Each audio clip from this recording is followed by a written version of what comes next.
Hey guys, let's talk DNFing books. I know a lot of people really struggle to DNF books, and I honestly used to be that way too, but I realized I'm reading for fun. I'm reading for enjoyment, I'm reading for entertainment. So why would I spend time on a book that I'm not enjoying? But then you might argue, what if this last portion of the book is like the best thing ever and it just makes you love the book and it's 5 stars? No book that I hated for that long is gonna be redeemed in the last 20% of the book. Today, I wanna list off every book that I've DNF'd. These are not books that I will ever be going back to. This is a list of books that are dead to me. After I share what they are in this video, I'm moving on and I'm just not gonna look back. If you like any of these books, I'm sorry. Don't try to convince me to finish them because I'm not going to. There are 12 books on this list, so let's get into it. The first 2 books kind of go hand in hand. They're both by the same author, An Abundance of Catherines and Paper Towns by John Green. Mind you, that was actually a period of time in my life where I was really against DNFing. I think these were the 2 books that really changed my perspective on that. John Green, I'm sorry. Loved The Fault in Our Stars. Looking for Alaska was all right. Part of why I liked The Fault in Our Stars, but I didn't like the other John Green books that I read, is because The Fault in Our Stars is from a girl's perspective. Next on the list, we have The Martian by Andy Weir. It was becoming a movie at that time, but I honestly don't read a whole lot of sci-fi, which I think is what this would be categorized. It was so boring. I'm not really big on stories that are space related. I have an irrational fear that one day I'm gonna go into outer space and then I'm gonna get stuck there and not be able to come back to Earth.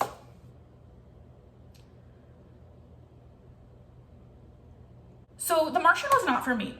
Next up, we have a couple of nonfiction books that I had to read for school. I didn't finish these books, but I still passed. Seneca Falls and the Origins of the Women's Rights Movement by Sally G. McMillan. I had high hopes that the professor would assign books that were gonna be good and interesting the way that her class was, but this one just wasn't. Then we have one more nonfiction book. It's called Adventure Philanthropist, Great Adventures Volunteering Abroad by Erin Michelson. The way that she tells the story of her volunteer work, she's like this savior. That's the thing, she is not modest about it. She's not humble. I genuinely cannot for the life of me remember why in the world this book was even assigned to us. Going back into the fiction genre, we have a book that you probably have heard of. I have mentioned it in a previous video before. It's 1,000 Boy Kisses by Tilly Cole. I've talked about why I don't like this book. I don't like the fact that they used this very serious and triggering situation as a plot twist. It really did not sit right with me. That's not what I went into this book expecting that I was going to be reading. And everybody says with this book that you need to go in blind, you need to go in blind. And I get that it's because they don't want to spoil the book, but I wish that I had known. Immediately DNF'd it when I got to that point. So number 6 was a book that I heard about on TikTok. It's called Keeping Denver by Sandy Alvarez. So this woman is homeless, but she ends up getting a job as an assistant to a CEO. And ultimately he ends up like finding out that she's homeless and he like wants to help her and like take care of her and protect her. They were very cringy characters. The writing style was bad. The next book on the list is Midnight Sun by Stephanie Meyer. Look, I love Twilight. If you don't want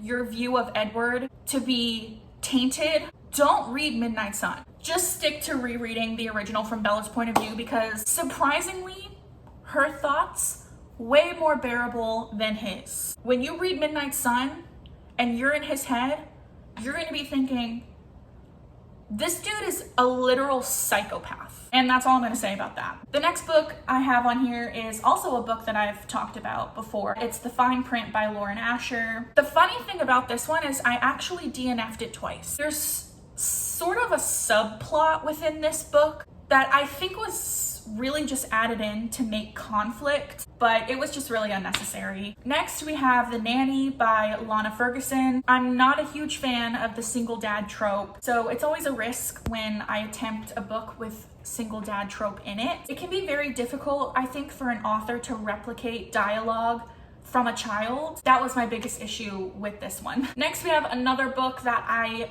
believe I heard about on TikTok, Behind the Net by Stephanie Archer. After I started getting into it a little bit, I just realized it's just a little silly. So he's a hockey player, like a professional hockey player, and she ends up becoming like a live-in assistant. Guys, is that even a thing? Would your assistant ever like live in your house with you? But not even a house. I think he just lived in like an apartment.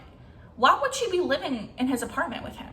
And then the last book that I'm going to talk about is Hunting Adeline. I did read the first book, Haunting Adeline. That book ends on a cliffhanger. Even though I didn't like it, I wanted to find out what happened. I needed that closure. When people say that this one is way darker than the first, they mean it. But I don't think you can really prepare in your head for how dark and traumatizing it is. It's dark and traumatizing in a different way than the first book. I can't say anything else without giving anything away or without spoiling anything. I kind of finally get to a point where I feel like I can like breathe for a little bit and I'm like, done. Like I just can't continue. All right, so those are all of the books that I have ever DNF'd, at least as far as my Goodreads says and as far as I can remember. Do you mark your book as read on Goodreads when you DNF it? Let me know in the comments. If I just physically can't get through to the end, but I've dedicated that much time on it already,